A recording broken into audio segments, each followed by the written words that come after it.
నమస్తే, welcome to news wave. దేశంలో online food delivery రంగంలో పెద్ద మార్పు రాబోతుందనే చర్చ ఇప్పుడు జోరుగా సాగుతోంది. ఇప్పటి వరకు ఈ రంగంలో ప్రధానంగా జొమాటో మరియు స్విగ్గీ కంపెనీలు ఆధిపత్యం చెలాయిస్తున్నాయి.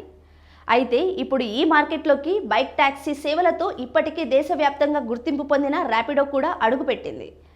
ఫుడ్ డెలివరీ రంగంలోని ర్యాపిడో ప్రవేశించడం వల్ల మార్కెట్లో కొత్త పోటీ మొదలయ్యే అవకాశం ఉందని నిపుణులు చెబుతున్నారు.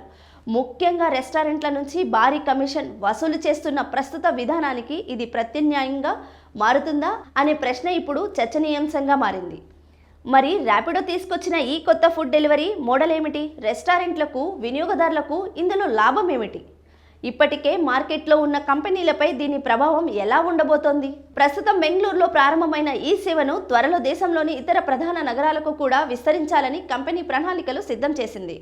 ఈ కొత్త విధానం వల్ల మార్కెట్లో పోటీ పెరగడంతో పాటు వినియోగదారులకు కూడా ప్రయోజనం కలిగే అవకాశం ఉందని విశ్లేషకులు చెబుతున్నారు. మొత్తానికి ఫుడ్ డెలివరీ రంగంలోకి ర్యాపిడో ప్రవేశించడం ఇప్పుడు దేశవ్యాప్తంగా చర్చనీయాంశంగా మారింది. ఇది వినియోగదారులకు ఎంతవరకు లాభం చేకూరుస్తుంది, మార్కెట్లో ఉన్న కంపెనీలపై ఎంత ప్రభావం చూపిస్తుంది అనేది రాబోయే రోజుల్లో స్పష్టమవుతుంది. Like, share and subscribe.